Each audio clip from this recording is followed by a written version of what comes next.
Brahmavaivarta Purana, Part 3. Om Shakti Hrim, Namak Shivaya, Om Namo Narayanaya. The goddess Radha is to be worshipped on the day of the full moon, Purnima, in the month of Kartika. 16 objects, including flowers, lamps, incense, sandalwood paste, jewels, fruits, and sweets, have to be offered to her. When uttering the names of Radha and Krishna together, one must take care to put Radha's name first. One must say Radha Madhava or Radha Krishna and not Madhava Radha or Krishna Radha. Radha had a smiling face marked with a sandalwood paste and vermilion. From the hair coiled in the bun on her head to her fingertips and toes, she is bedecked with jewels and ornaments. In Varahakalpa, Radha was born as a daughter of Rishabhanu in Gokula. Rishabhanu's wife was Kalavati. They were Vaishyas and arranged their daughter's marriage to another Vaishya named Ayana. But Radha had no desire to marry Ayana. She therefore disappeared and left merely her shadow in the body of Rishabhanu's daughter. It was the shadow Radha who got married to Ayana. The original Radha returned to Vishnu in Goloka. The shadow Radha was about 12 years old at the time of her marriage. After 14 more years, Krishna arrived as a newborn baby in the household of Nanda and Yashoda in Gokula. Yashoda was Ayana's own sister, and that made Ayana Krishna's maternal uncle. For a brief period, Krishna and Radha enjoyed each other's company in Gokula, but then they were separated for 100 years. This is the story behind it. One day in Goloka, Krishna was playing with a gopi named Viraja. Other gopis reported this to Radha, and she rushed to Krishna on a chariot. She was beside herself with anger and jealousy. Sudama or Sridama was a friend of Krishna's. He had the sound of the approaching wheels and warned Krishna of Radha's impending arrival.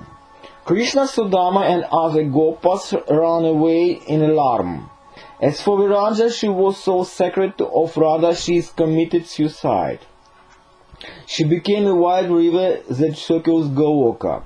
Her friends became smaller rivers. Finding neither Krishna nor Viraja, Radha returned to her own residence. But when she eventually met Krishna and Sudama, she began to scold them soundly. This angered Sudama, and he scolded Radha back. The fact that Sudama had scolded her in front of Krishna enraged Radha, and she cursed Sudama. "You will be born as an asura," she said. "What you have done today shows that you are fit for no other existence." Sudama did not think that he had done anything that deserved such a curse. He therefore cursed Radha back. "You in turn will be born in clan of cowheads in Bharatavarsha," he said, "and when that happens you will have to suffer the pangs of separation from Krishna for 100 years. Sudama's curse had its effect, and Radha and Krishna were separated for 100 years. When the period was over, they went back to Goloka. All the other gopas and gopis who had been born in Gokula also went back to Goloka. Worshipping Radha frees one from misfortunes and ill health. The proud king Suyajna was once cursed by a Brahmana named Sutapasa. "Lakshmi will desert you, you will have to live in your kingdom, you will become dull and stupid and contract leprosy," said the Brahmana. When the king begged for mercy, Sutapasa advised him to pray to Radha. As a result of doing this, Suyajna was freed from all his troubles. The goddess Durga is so named because she killed a demon by that name. She also killed several other demons. She was born from the united energy of all the gods, and was given various weapons by them. Durga got rid of all the demons and re-established the gods in heaven. Durga is the wife of Shiva and is also known as Shiva. Because she is a form of the power of Narayana, she is called Narayani. Because she is a creation of Vishnu, she is called Vishnu Maya, as well as Vaishnavi. Her other name is Ishani, Satya, Nitya, Sanatani, Bhagavati, Sarvani, Sarvamangala, Ambika, Gauri, and Parvati. Durga has been worshipped by Krishna himself, as well as by Brahma, Shiva, Indra, and the other gods. In another kalpa she was worshipped by King Suratha and the Vaishyu Samadhi. King Suratha had been ousted from his kingdom by King Nandi. Suratha fled the kingdom on horseback. Traveling through the night, he came to a thick forest through which flowed the river Pushpabhadra. On the banks of the river he met a Vaishyu named Samadhi. Samadhi had been driven out of his own home by his wife and sons. Together Suratha and Samadhi traveled to the Tirtha named Pushkara. There they met the sage Medhas. He advised them to worship Durga. Suratha and Samadhi prayed for a long time, and Durga appeared before them. She granted Suratha his kingdom back and Samadhi his desired union with Krishna. After Durga had vanished, Suratha worshipped as an image of her. Apart from the usual offerings of rice, sweets, flowers, and incense, Suratha offered animals and vegetables as sacrifice. Examples were lamb, deer, sheep, goats, birds, and pumpkins. After the ceremony was over, Suratha disposed of the clay image in the waters of a river. It was the king Suratha who initiated the worship of Durga in the month of Ashwina. With the time the practice was lost, to be revived by Rama. Durga's image must be seated on a bejeweled throne. It must be golden in complexion, with the 3 eyes, a bejeweled crown, and other ornaments. The hair must be coiled to the left, and there must be marks of vermilion and sandalwood pasted on the face. Durga's worship without animal sacrifice is called Vaishnavi or Sattvika worship, and is practiced by devotees of Vishnu. Durga's worship with animal sacrifice is called Rajasika worship. Krishna Paksha is a fortnight during which the moon wanes, and Shukla Paksha is a fortnight during which the moon waxes. Durga's worship must start on the 9th lunar day, Navami, in the Krishna Paksha in the month of Ashwina, and go for 15 days. On the 10th days of Shukla Paksha, the image should be immersed in water. Sacrifice should be offered on the 7th and 9th lunar days, but not on the 8th Ashtami. Narayana also told Narana the stories of Svaha, Svadha, Dakshina, Shasthi, Mangalachandi, Manasa, and Surabhi. In the early stage of creation, the gods went to Brahmaloka to have their first ever meal. On a Brahma's request, Vishnu adopted the form of the sacrifice, yajna, and the offerings made to the sacrificial fire were given to the gods. But the offering never reached them. The gods appealed to Brahma and Krishna and advised Brahma to worship Prakriti. Prakriti became Svaha, the burning power of fire. Brahma ordered that without Svaha, Agni would not be able to burn anything. Brahma commanded Agni to marry Svaha, and they had 3 sons. These were the 3 kinds of fire, named Dakshina, Garhapatya, and Avahanya. When offering oblation to the fire, one therefore has to utter Svaha as part of the incantation. An incantation without Svaha is like snake without poison, a man without learning, or a tree without fruit. It is futile and impotent. Also, in the early stages of creation, Brahma created the Pitris or Ancestors. He ordained that Brahmanas should make offering to the Pitris, especially at the time of funeral ceremonies. But these offerings made by the Brahmanas never reached the ancestors. The hungry Pitris went and complained to Brahma. Brahma created a beautiful goddess named Svadha and gave her to the ancestors. He ordered the Brahmanas, when making offering to the ancestors, should utter the name Svadha as part of the mantra that they were chanting. Only then would the offerings reach the ancestors. Similarly, Dakshina's fees is the wife of Yajna. One who performs a sacrifice must pay fees to the Brahmanas as soon as the sacrificial ceremony is over. Otherwise, the fruits of the ceremony are not obtained. Stated differently, Yajna is futile unless Brahmanas are immediately paid the fees that are due to them.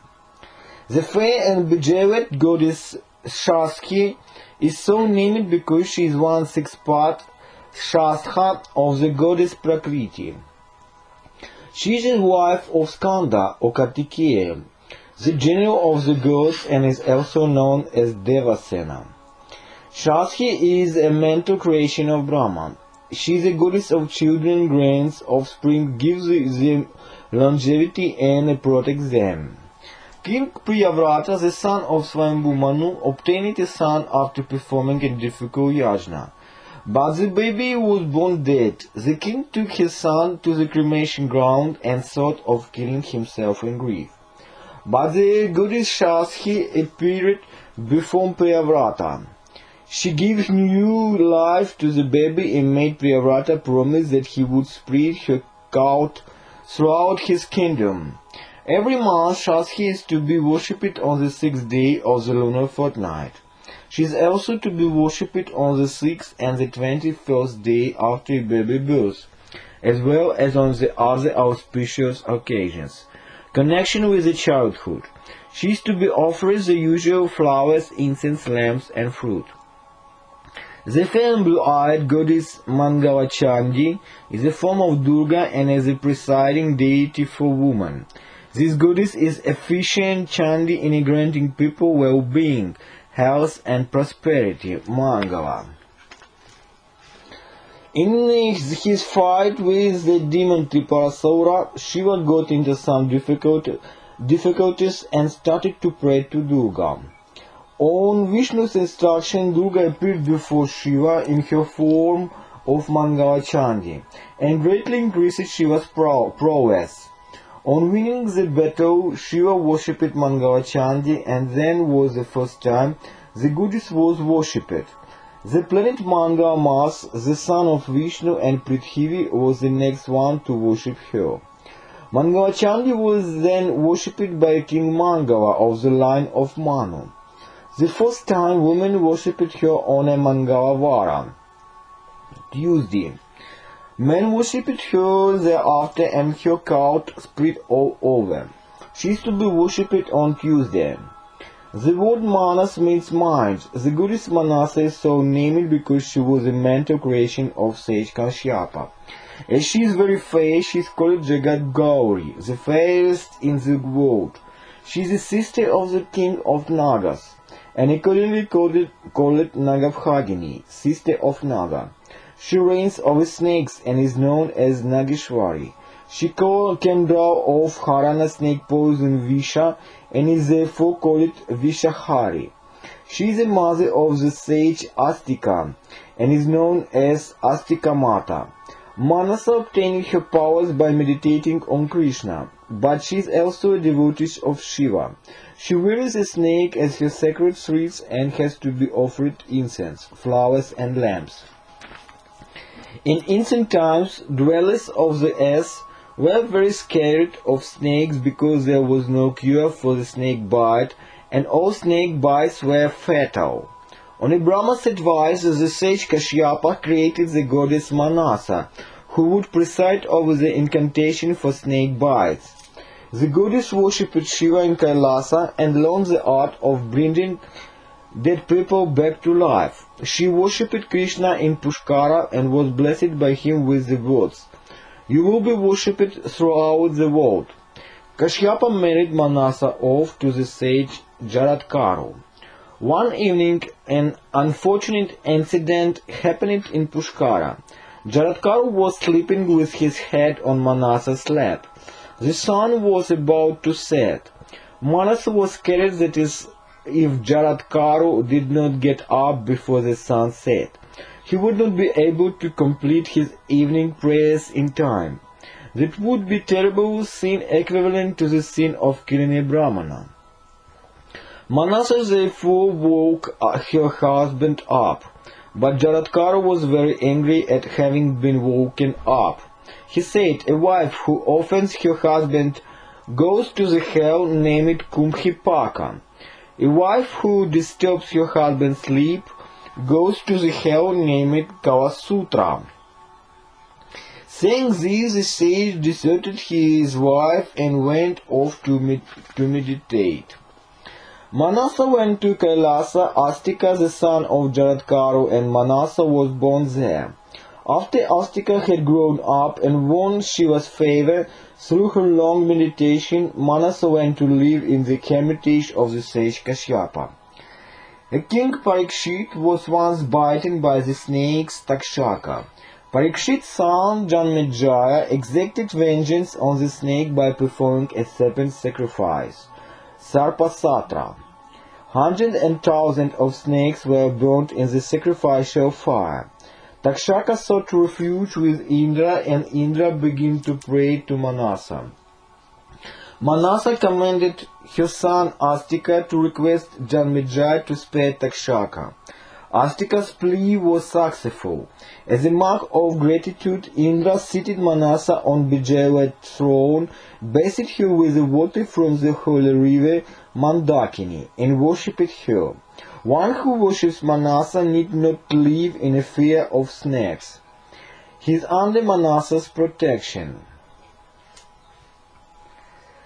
Surabhi is a very special cow. She is a goddess and the mother of all cows. One day in Vrindavana, Krishna suddenly felt like drinking some milk. From the left side on his body, Krishna created Surabhi. He milked Surabhi and drank from a bejeled pot. Whatever milk was left in the pot after Krishna had drunk formed a huge lake known as the Kshira Saravara. This became a pleasure pool for the gopis and for Radha. From the pores of Surabhi's body were born numerous Kamakhyas. These were cows that yielded whatever it was that one desired. Descendants of these Kamakhyas are the cows that fill the world now. Krishna himself worshipped Surabhi. Once in the Varaha Kalpa, Vishnu made all the milk disappear from the three worlds. On Brahma's advice, Indra and the other gods worshipped Surabhi, and the world once again became full of milk. Surabhi is to be particularly worshipped in the month of Kartika, on the day following Diwali. The Prakriti Khanda of the Brahmavaivarta Purana ends here. One who hears a recitation of this attains great punya. Merit. One who recites it must be offered gifts of gold, flowers, clothing, ornaments, and Kaula with a calf. The Ganesha Khanda of the Brahmavaivarta Purana deals with Ganesha. Prakriti observed a vrata in honor of Krishna and obtained Ganesha as her son. It is in fact Krishna who transformed a part of himself into Ganesha. The life story of Ganesha contributes to the welfare of mankind. Narrate to me this Ganesha Khanda. Narada requested Narayana. The goddess who had been created from the united energies of all the gods had been reborn as Daksha's daughter Sati. When her husband Shiva was insulted by Daksha at a sacrificial ceremony, Sati immolated herself. She was reborn as daughter of Himalaya mountain and his wife Menaka. Her name was Parvati. Parvati performed Punyaka Vrata, a rite that involves the worship of Krishna. Krishna himself was born as a son to Parvati. The baby lay on Parvati's bed, waving his hand and legs about. The parents kissed him and took him up in their arms. They gave splendid gifts to brahmanas, beggars, and mendicants. The celebration were going on when the planet Shani, the son of Surya, arrived there. Shani went up to the mother and the child, but did not look up. He kept his eyes lowered. "Why don't you look up, my son?" asked Parvati. "There is a terrible curse on me," replied Shani. "Whatever I look directly at gets destroyed immediately. I neglected my wife, the daughter of Gandharva king Chitraratha. This is a curse that she imposed on me as a result." Parvati laughed. So did the bevy of her girls, singing and dancing there. Taking the matter very lightly, Parvati invited Shani. "Come and look upon us." Tempted, Shani took a look on the baby, so not at the mother. In fact, he did not look directly at the baby at all. He glanced out of the corner of his left eye. But the damage was done. As soon as the Shani looked at the baby, it lay headless on Parvati's lap. All those present were stunned at this catastrophe, and Parvati fainted. Krishna's mountain is Garuda, the king of the birds. Krishna ascended Garuda and flew northwards. On the banks of a river, Krishna discovered a bow elephant sleeping. This elephant was Airavata. He sliced off the head of the elephant with the Sudarshana chakra and returned to Kailasa. There Krishna fixed the elephant's head onto the baby's torso and made the baby come back to life. Krishna also made Parvati regain consciousness. Parvati and the other were thrilled at these developments. The rejuvenation of the baby was celebrated with a great generosity towards brahmanas and mendicants. But Parvati could not forgive Shani. She cursed him that he would be Angahina, that is, without a limb. The assembled gods pointed out the unreasonable nature of the curse. Hadn't Parvati herself encouraged Shani to look upon her son? And hadn't Shani taken great precaution not to look directly at the boy? Hadn't the entire unfortunate incident been due to a curse that had been beyond Shani's control? All these arguments cooled Parvati's rage a little, and she relented.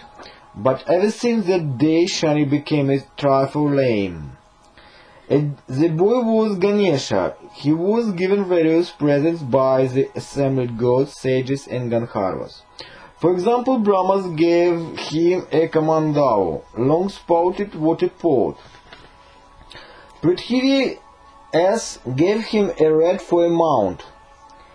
Parvati fed him a pancake of wheat and rye, sweetmeats and sesamum, puffed rice, milk, honey, fruits, clarified butter, and betel leaf. Ganesha was worshipped by Himalaya, Menaka, and Parvati with flowers, sandalwood paste, holy waters, and flowers. Because he is the Lord Isha of all the Ganas, Shiva companions, he is named Ganesha. Because his head Anana is that of a Gaja elephant, he is named Gajanana. Because his Udara stomach is a Lamba, elongate, he is named Lambadara. Because Parashurama broke off one of his tasks, he came to be called a Kadanta. Because he destroys Hara or impediments, Vigna, to the success of a mission, he is called Vignahara or Vignesha. Amongst Ganeshas other names are Hiramba, Vinayaka, Shurpakarna, Gajavaktra, and Guhagraja. By Vishnu's decree, Ganesha is the god who, among all gods, is the first one to be worshipped. All ceremonies are fruitless if Ganesha is not worshipped right at the beginning. Shiva and Parvati married off their son Kartikeya to the goddess Shasthi, also known as Devasena. Ganesha was married to Pushti. Narada had a question.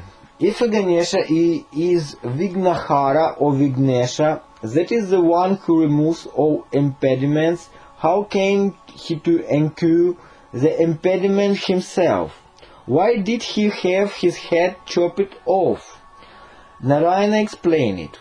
Mali and Sumali were two demons who were devoted to Shiva. The sun god Surya did not like the demons and was about to kill them. The demons prayed to Shiva and Shiva intervened. He struck Surya with a trident and this made the entire world plunge into darkness. Surya was a sage, Kashyapa's son, and so for this act Kashyapa cursed Shiva. Just as you pierced my son's chest with a trident, your son's head will be chopped off one day, said Kashyapa. But Vishnu had attached to Ganesha's body an elephant's head that had two tusks. How came Ganesha then to have only one tusk? Asked Narada. Parashurama was the son of the sage Jamadagni, and Jamadagni was killed by King Kartavirya Arjuna, a Kshatriya. Parashurama therefore resolved to read the word of all Kshatriyas. Shiva was Parashurama's guru, teacher. After performing his vow of killing all Kshatriyas, Parashurama wished to pay his respects to Shiva. Shiva lived in Kailasa, and there it was that Parashurama went, but he was stopped at the gate of Kailasa by Ganesha. Also Ganesha addressed Parashurama respectfully. He refused to allow him entry. He said that Shiva was sleeping and that Parashurama should wait for a while. I want to go in and return home quickly, said Parashurama. You have to wait, replied Ganesha. Shiva and Parvati are resting now and are not to be disturbed. I have been asked to stand guard at the door. I have never had such nonsense, said Parashurama. But you are only a child and possibly do not know any better. I am the Parashurama who has read the word of all Kshatriyas. I am going to go in now. Stop me if you can. Parashurama arrogantly tried to push aside Ganesha, and a scuffle ensued. Parashurama got ready to hurl his Parashu axe at Ganesha. But Ganesha extended his trunk to an enormous length.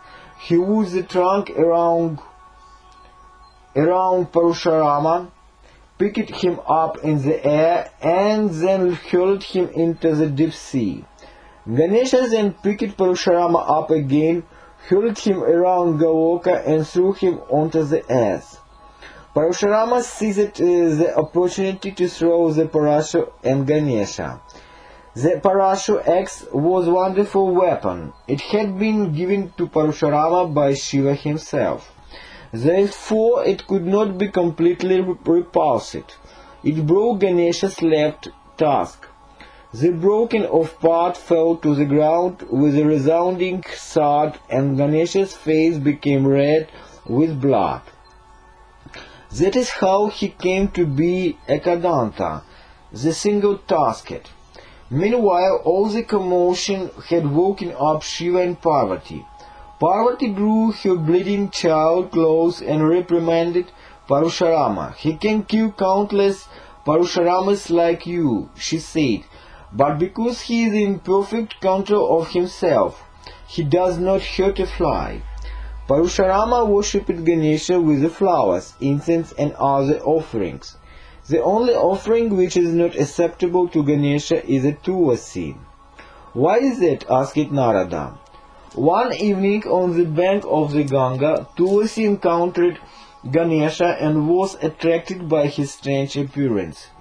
Even so, Ganesha was meditating. Tulasi prodded him and said, "Please be my husband. I am a daughter of King Dharmadvaja, and have been meditating so as to obtain a husband." "I cannot marry you," replied Ganesha. "You are like mother to me. I have no wish to get married. I think that marriage always brings unhappiness." Thus rejected, Tulasi cursed Ganesha that he would not be able to remain unmarried, as he wished to. Ganesha also cursed Tulasi in return. You will fall into the hands of a demon and then become a shrub, he said. When Tulasi sought to appease him, Ganesha blessed her that she would be the most important of all flowers offered to gods. She would also be favored by Narayana, but he refused to accept her as an offering himself. The Ganesha Skanda of the Brahmavaivarta Purana ends here. One who hears it read has a son born to him and earns great punya. One who reads it out has to be given a golden sacred thread, a white umbrella, a horse, a garland, and the fruits and sweets for his pains. Om Gam Ganapataya Namah, Om Hrim Dum Durgaya Namah, Om Shakti Hrim Namah Shivaya, Om Klim Krishnaya Hrim.